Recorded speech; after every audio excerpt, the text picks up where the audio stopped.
जैसा पर शायद सपनों में, मैं उड़ना चाहूं जैसा पर शायद सपनों में।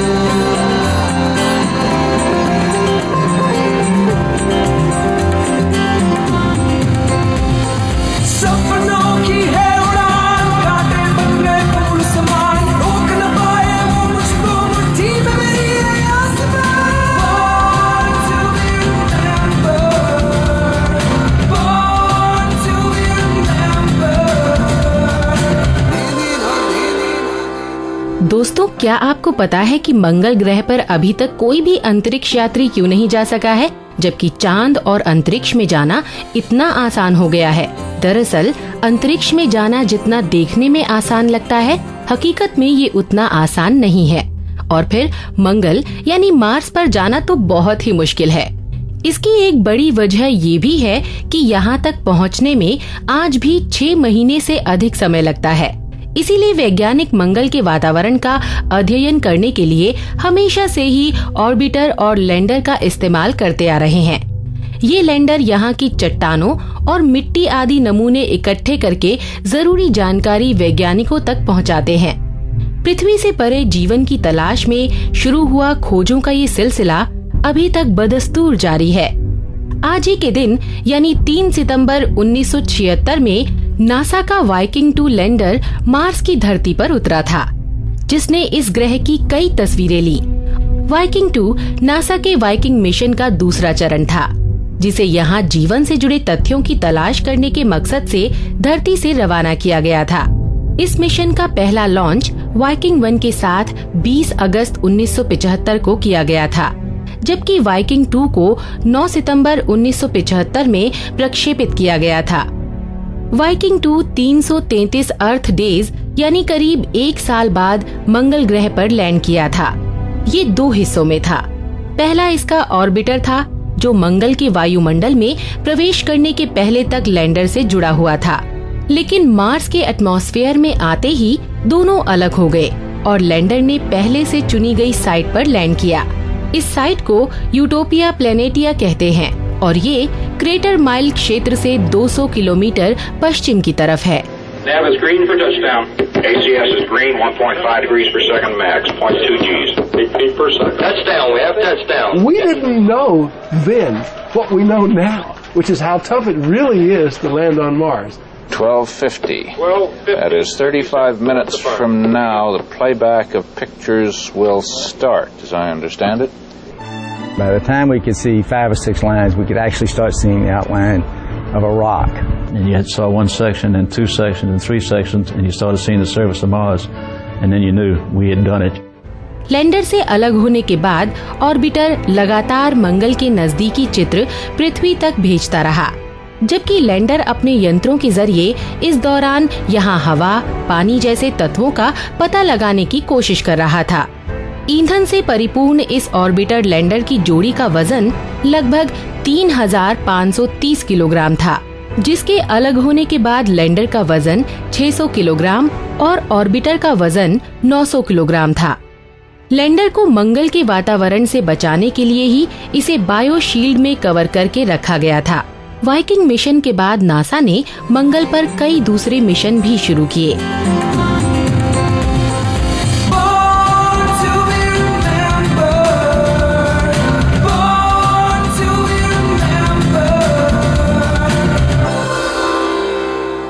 कार्ल डेविड एंडरसन एक ऐसा नाम है जो आज भी पार्टिकल फिजिक्स में हो रहे शोध कार्यों का आधार स्तंभ है। कार्ल ने विज्ञान जगत को वो वजह दी थी जिसके जरिए वो आज ब्रह्मांड के रहस्यों तक पहुंच पाए हैं। बचपन से ही उनकी प्रतिभा नजर आने लगी थी और यही वजह थी कि मात्र 31 वर्ष की उम्र में इन्होंने भौतिकी का नोबेल सम्मान प्राप्त किया, जबकि अमूमन विज्ञान के क्षेत्र में नोबेल पाने में एक अरसा बीत जाता है। एंडरसन को ये नोबेल पॉजिट्रॉन की खोज के लिए दिया गया था। ये खोज उनके साइंटिफिक करियर की महत्वपूर्ण खोज तो थी ही, साथ ही ये खोज पूरे साइंटिफिक वर्ल्ड के लिए भी इम्पोर्टेंट रही। डेविड एंडरसन का जन्म आज ही के दिन 1905 में न्यूयॉर्क में हुआ था। ये अपने स्वीडिश माता पिता की एकमात्र संतान थे। जब एंडरसन 7 वर्ष के थे तभी इनके माता पिता न्यूयॉर्क से लॉस एंजलिस आ गए। अपनी स्कूलिंग पूरी होने के बाद इन्होंने कैलिफोर्निया इंस्टीट्यूट ऑफ टेक्नोलॉजी यानी कैलटेक में दाखिला लिया। वैसे कैलटेक में इन्होंने एडमिशन इलेक्ट्रिकल इंजीनियरिंग पढ़ने के मकसद से लिया था, लेकिन प्रोफेसर आइक बोवेन के लेक्चर के बाद इन्होंने फिजिक्स पढ़ने का इरादा कर लिया। अपने जूनियर ईयर में एंडरसन उन 2 विद्यार्थियों में से एक थे जिन्हें स्कॉलरशिप के रूप में हाईली कोवेटेड ट्रेवल प्राइज के लिए चुना गया था। प्राइज के रूप में इन्हें 6 महीने तक अपनी मर्जी से यूरोप घूमने का अवसर दिया गया। इस दौरान एंडरसन ने दुनिया को बेहद करीब से देखा और कई वैज्ञानिकों से मुलाकात भी की। 1927 में कार्ल एंडरसन ने फिजिक्स इंजीनियरिंग में अपनी ग्रेजुएशन पूरी की और 1930 में उन्होंने अपनी PhD special distribution of electrons ejected from gases by X rays thesis के साथ पूरी की। वैसे कैलटेक यूनिवर्सिटी ने फिजिक्स इंजीनियरिंग को 1934 में बदलकर अप्लाइड फिजिक्स कर दिया था। जिस वक्त कार्ल अपनी ग्रेजुएशन पूरी कर रहे थे, उस वक्त मिलिकन उनके एडवाइजर बनकर सामने आए। उन्होंने ही कार्ल को कॉस्मिक रेज की कॉम्पटन स्कैटरिंग पर स्टडी करने के लिए कहा था। इस स्टडी के लिए 3 ग्रुप बनाए गए थे, जिन्हें अलग अलग माध्यमों के जरिए गामा रे में मौजूद कणों का अध्ययन करना था। कार्ल ने स्टडी टूल्स के रूप में क्लाउड चैम्बर की मदद से अपना प्रोजेक्ट पूरा किया और पॉजिट्रॉन के रूप में एक नए कण की खोज की। इसके लिए उन्होंने बहुत अधिक एनर्जी वाली गामा रेज को चैम्बर में से गुजारा तो इलेक्ट्रॉन के समान द्रव्यमान वाले एक नए कण की मौजूदगी पाई, लेकिन इस कण की दिशा इलेक्ट्रॉन से अलग थी, जिसका मतलब था कि उस पर आवेश अलग है, जो कि इलेक्ट्रॉन के विपरीत यानी पॉजिटिव चार्ज था। एंडरसन ने अपनी इस डिस्कवरी की अनाउंसमेंट सन 1932 में की थी। और दोस्तों, क्या आपको पता है कि कार्ल एंडरसन को 1936 में जब नोबेल प्राइज सेरेमनी को अटेंड करने के लिए आना था, उस वक्त उनके पास किराए के लिए पूरे पैसे भी नहीं थे और इसीलिए उन्होंने स्वीडन जाने के लिए मिलिकन से पैसे उधार लिए थे, जिसके बाद प्राइज का आधा पैसा भी एंडरसन ने अपनी मां के इलाज में लगा दिया था। 1936 में ही कार्ल ने अपने पहले ग्रेजुएट स्टूडेंट सेट नेडरमेयर के साथ मिलकर सब एटॉमिक पार्टिकल म्यूऑन की खोज की, जिसे कई सालों तक म्यू मेसॉन नाम से भी जाना जाता रहा। ये इलेक्ट्रॉन से 207 गुना तक अधिक बड़ा था, लेकिन इस पर आवेश इलेक्ट्रॉन की तरह ही नेगेटिव और स्पिन हाफ यानी 1/2 था। ये सब एटॉमिक पार्टिकल की लिस्ट का पहला कण था, जिसके बाद बड़े पैमाने पर इनकी खोज शुरू हुई।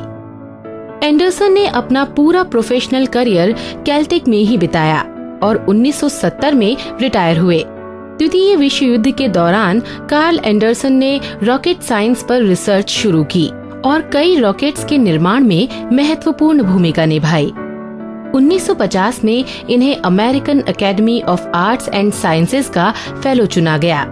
वैसे कार्ल एंडरसन अपनी ज्यादातर रिसर्च अकेले ही करना पसंद करते थे। उन्हें टीम के साथ काम करना रास नहीं आता था। प्रोफेशनल इंटरेस्ट के अलावा कार्ल को कार रेसिंग और ऑटोमोबाइल्स में भी रुचि थी। इसके साथ ही कार्ल एंडरसन एक रेडियो हैम भी थे। रेडियो हैम वो लोग होते हैं जिनके पास हैम रेडियो ऑपरेट करने का लाइसेंस होता है। इन रेडियोस का इस्तेमाल ऐसी जगहों पर किया जाता है जहां पर कम्युनिकेशन मुश्किल होता है। इस तरह कई गुणों से परिपूर्ण थे महान वैज्ञानिक कार्ल एंडरसन, और आज हम सब उनके कॉन्ट्रिब्यूशंस के लिए एंडरसन का तहे दिल से शुक्रिया अदा करते हुए इन्हें श्रद्धांजलि दे रहे हैं।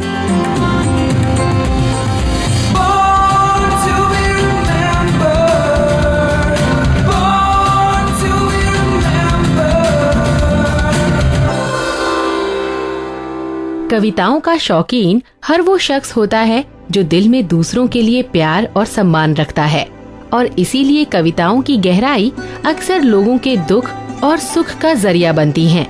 कविताओं की रचना अमूमन हर भाषा में होती है और हर कवि अपनी मातृभाषा में लिखना ही पसंद करता है, क्योंकि दिल की आवाज जो अपनी भाषा में बयां हो सकती है वो किसी और में नहीं। कश्मीरी भाषा के एक ऐसे ही जाने माने कवि गुलाम अहमद महजूर का जन्म 3 सितंबर 1888 को पुलावाम के मेत्रागाम गांव में हुआ था। वो अपनी कविताएं महजूर के नाम से ही लिखते थे और इसीलिए आज भी उन्हें इसी नाम से जाना जाता है। उनकी प्रसिद्धि इस हद तक थी कि महान कवि रविंद्रनाथ टैगोर ने उन्हें the Wordsworth of Kashmiri poetry कहकर नवाजा था। मिडिल स्कूल परीक्षा पास करने के बाद महजूर पंजाब आ गए। यहाँ इनकी मुलाकात हुई उर्दू कवि बिस्मिल अमृतसरी और मौलाना शिबी नौमानी से। 1908 में महजूर कश्मीर वापस आ गए और पारसी में लिखना शुरू किया, लेकिन कुछ समय बाद वो उर्दू में लिखने लगे। पर कहते हैं कि आप किसी भी भाषा को सीख लें, लेकिन अपनी जगह की भाषा से रिश्ता कभी नहीं टूटता। ऐसा ही कुछ महजूर के साथ भी हुआ। कश्मीरी से उनका प्रेम गहरा था, इसीलिए तो बहुत जल्द उन्होंने दूसरी भाषाओं में लिखना छोड़कर सिर्फ कश्मीरी में लिखना शुरू किया। यही वजह है कि उन्हें आज भी ऐसे कश्मीरी कवियों में गिना जाता है जो इस भाषा को आम लोगों तक लेकर आए थे।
महजूर कश्मीर में बतौर पटवारी काम करते थे। उनकी इस नौकरी से वो गरीबों और बेघर लोगों के करीब आते गए, जिसके बाद उन्होंने अपने स्तर पर उनकी मदद करने की हर मुमकिन कोशिश भी की, ताकि उन्हें 2 वक्त की रोटी तो मिल ही सके। महजूर की पहली कश्मीरी कविता वंता हाय वेसी 1918 में पब्लिश हुई थी। ये वो दौर था जब महजूर सिर्फ प्यार की कविताएं ही लिखते थे। उनके कश्मीरी प्रेम गीत आज भी बहुत पॉपुलर हैं। इन गानों की लिरिक्स बेशक 16वीं व 17वीं सदी की थी, लेकिन उनकी लय और ताल भारतीय संगीत के जैसी ही थी। महजूर की कविताओं में वक्त के साथ साथ कई बदलाव हुए। उन्होंने आजादी, राज्य के विकास और राष्ट्रीयता जैसी कई थीम्स अपनी कविताओं में शामिल की। इसके अलावा उन्होंने youths, the flowers of Nishant garden, pageant girls, gardeners और गोल्डन ओरियोल जैसे कई विषयों पर भी अपनी कलम का जादू बिखेरा। हालांकि उस वक्त ये गीत कश्मीरी कविताओं में अज्ञात थे, इसीलिए महजूर को ऐसे कवि के रूप में जाना जाता है जिन्होंने नज्म और गजल के पारंपरिक तरीकों में भी क्रांतिकारी बदलाव किए। If thou wouldst rouse this habitat of roses, leave toying with kettle drums. Let there be thunderstorm and tempest, aye, an earthquake. दोस्तों, ये लाइनें महजूर जी की एक फेमस कविता अराइज ओ गार्डनर की हैं। 1972 में शेरे कश्मीर महजूर नाम से 2 भाषाओं में फिल्में रिलीज हुईं। हिंदी फिल्म में अभिनय करने वाले थे मशहूर कलाकार बलराज साहनी। 1962 में 67 वर्ष की आयु में उन्होंने कश्मीरी भाषा के साथ साथ दुनिया का दामन भी छोड़ दिया, लेकिन आज भी उनके गीत कश्मीरी लोगों के होठों पर पाए जाते हैं।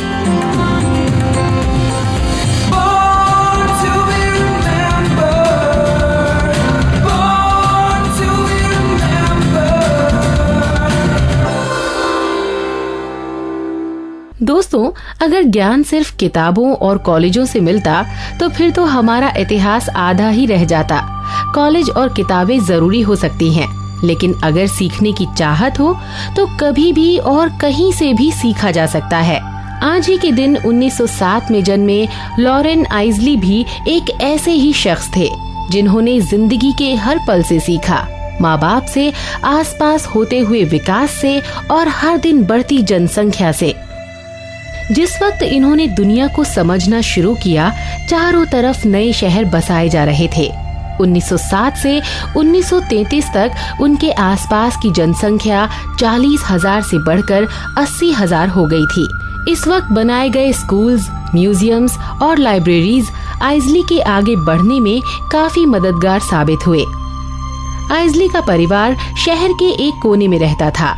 क्योंकि वो गरीब थे, इसीलिए समाज ने उन्हें बिरादरी से बाहर कर दिया था। लेकिन शहर के इसी कोने में उस लड़के का सफर शुरू हो रहा था जहाँ से वो नेचुरल वर्ल्ड से जुड़ रहा था। जब इन्हें घर पर सेटिस्फेक्शन नहीं मिलता था तो आइजली निकल पड़ते थे मानव और प्रकृति के रिश्ते को समझने के लिए। तालाब से आसानी से सैंपल इकट्ठा करते और उसे एक्वेरियम में ले जाते। बस यही सब करना और उसे लिखना उनके करियर का हिस्सा बनता चला गया। आइजली के पिता एक हार्डवेयर सेल्समैन थे, जिन्हें घंटों काम करने के बाद थोड़े से पैसे मिलते थे। लेकिन वो एक शेक्सपियरियन एक्टर भी थे। आइजली ने अच्छी भाषा लिखने की कला इन्हीं से सीखी। इनकी माँ भी एक आर्टिस्ट थी, जो खूबसूरत तो थी, लेकिन अपने सुनने की शक्ति बचपन में ही खो चुकी थी।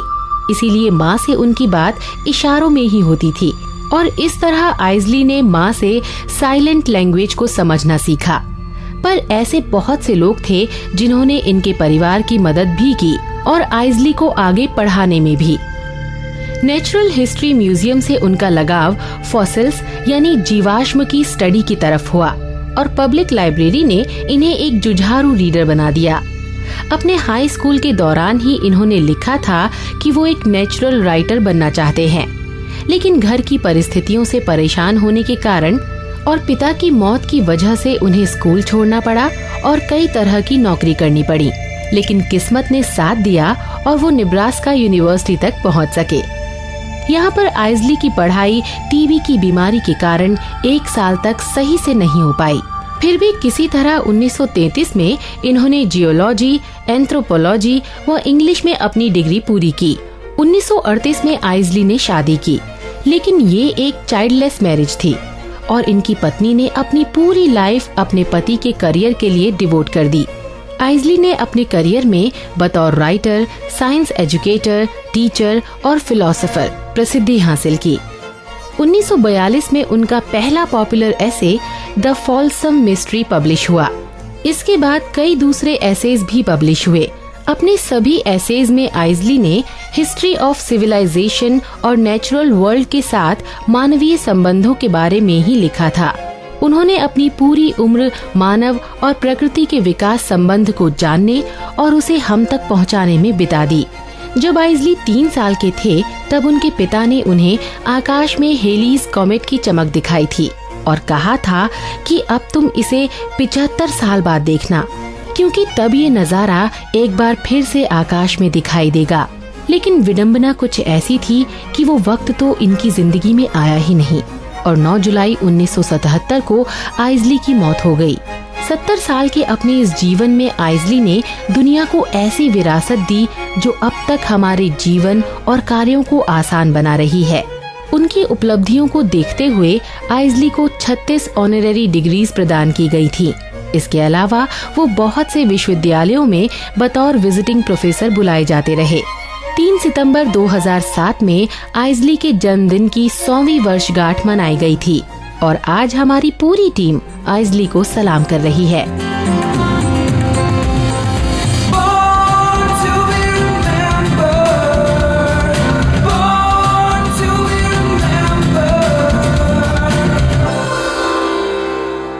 भारतीय सिनेमा में हिंदी के साथ साथ बंगाल सिनेमा का बोलबाला भी काफी रहा है। यहाँ से कई ऐसे संगीतकारों, कलाकारों और निर्माता निर्देशकों का जन्म हुआ है जिन्होंने इंडियन सिनेमा को बुलंदियों तक पहुँचाया है। An actor knows. যখন অভিনয় করেছি তখন ফিল করেছি যে কোথায় একটা গোলমাল হচ্ছে। অবশ্য দোষটা আমার নয়, কিন্তু দোষটা আছে, রয়ে গেছে। তোরা বুঝবে না, তোরা ব্লাইন্ড। মুকুন্দ লাহিড়ীর সঙ্গে প্রত্যেকটা সিন আমার গুবলেট হয়ে গেছে। আরে বাবা, সে তো মাত্র 4টে সিন, সারা ছবির ভেতরে মাত্র 4টে সিন, তাই বা হবে কেন? क्या नाम है? उत्तम कुमार का जन्म हुआ था आज ही के दिन यानी 3 सितंबर 1926 में, जो आगे चलकर महानायक के रूप में मशहूर हुए। बचपन में इनका नाम था अरुण कुमार चटर्जी। उत्तम जी ने कुछ हिंदी फिल्मों में भी अपनी अदाकारी का जलवा बिखेरा। वैजंती माला के साथ फिल्माई गई छोटी सी मुलाकात, शर्मिला टैगोर के साथ अमानुष और आनंद आश्रम, किताब और दूरियां कई ऐसी फिल्में हैं जिनमें अपने अभिनय से उत्तम जी ने लोगों का ध्यान अपनी ओर खींचा। बर्बादी की तरफ ऐसा मोड़ा, दिल ऐसा किसी ने मेरा तोड़ा, बर्बादी की तरफ ऐसा मोड़ा, एक भले मानुष को अमानुष बना के छोड़ा, दिल है किसी ने मेरा तोड़ा, बर्बादी की तरफ ऐसा मोड़ा।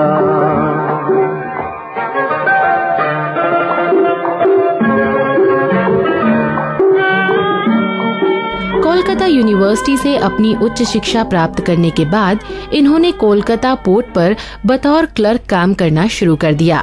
इस दौरान वो कई थिएटर ग्रुप्स के साथ भी जुड़े रहे थे। बतौर अभिनेता उत्तम जी पहली बार नजर आए नितिन बोस की फिल्म दृष्टिदान में। लोगों के बीच इस नए नायक को पहचान मिली फिल्म बासु परिवार से। 74 में इनके साथ सुचित्रा सेन थी। सुचित्रा के साथ उनकी जोड़ी ने पर्दे पर धूम मचा दी और इन्हें बंगाल फिल्म इंडस्ट्री की रोमांटिक कॉमेडी जोड़ी के नाम से पहचाना जाने लगा। এই পথ যদি না শেষ হয় তবে কেমন হতো তুমি বলো তো, এই পথ যদি না শেষ হয় তবে কেমন হতো তুমি বলো তো, যদি পৃথিবীটা স্বপ্নের দেশ হয় তবে কেমন হতো তুমি বলো তো, তুমি বলো এই পথ যদি না শেষ হয় তবে কেমন হতো তুমি বলো তো। उत्तम कुमार ने हमेशा कैमरे के सामने अपने नेचुरलिज्म को इम्पोर्टेंस दी। उत्तम कुमार की कई फिल्में बॉलीवुड ब्लॉकबस्टर के लिए कॉपी भी की गयी। राजेश खन्ना और शर्मिला टैगोर की अमर प्रेम इनकी फिल्म निशी पद्मो की ही कॉपी थी। सिल्वर स्क्रीन पर जगह बनाने के लिए इस कलाकार को कई तरह से अपने आप को साबित करना पड़ा था। नायक फिल्म से बनी उनकी पहचान आगे सफलता की सीढ़ी बन गई। कई बार तो इन्हें वन मैन इंडस्ट्री का नाम भी दिया गया। फिल्मों में अपनी भूमिका के साथ प्रयोग करना करियर का मूल मंत्र साबित हुआ। फिल्म कुहाक में इन्होंने खूनी चोर की भूमिका निभाई थी और 1969 में आई अपरिचिता में उत्तम जी विलन का रोल करते नजर आए। इस तरह अलग अलग कैरेक्टर को प्रोजेक्ट करने के कारण ही उनकी स्टारडम बहुत जल्द ऊंचाइयों तक पहुंच गई थी। 1967 में शुरू हुए नेशनल फिल्म अवार्ड्स का पहला बेस्ट एक्टर का अवार्ड उत्तम जी को ही मिला था। उनके सम्मान में ही कोलकाता के एक मेट्रो स्टेशन का नाम भी रखा गया है। उत्तम कुमार एक्टिंग के अलावा तैराकी का शौक भी रखते थे। यहाँ तक कि अपने जिंदगी के आखिरी वक्त में यानी सन 1980 में भी ये ओगो बोधू सुंदरी की शूटिंग में ही व्यस्त थे। इस वक्त उत्तम जी की उम्र मात्र 54 साल थी और ये एक हार्ट अटैक के कारण हमारा साथ छोड़ने के लिए मजबूर हो गए। लेकिन आज भी सिनेमा में उनका स्थान मशहूर कलाकारों में शुमार किया जाता है, जिनकी जगह हमेशा अलग रहेगी। बॉर्न टू बी रिमेम्बर्ड आज इस महानायक को सलाम करता है।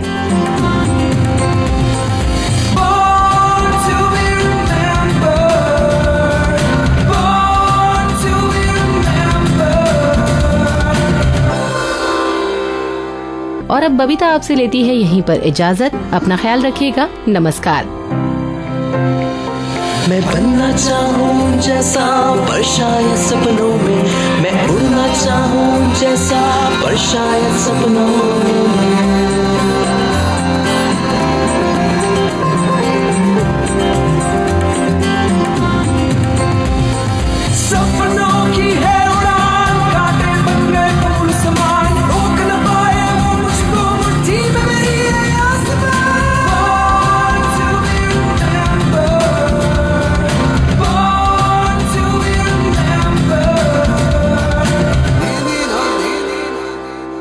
इस कार्यक्रम के कार्यकारी निर्माता जैनेन्द्र सिंह,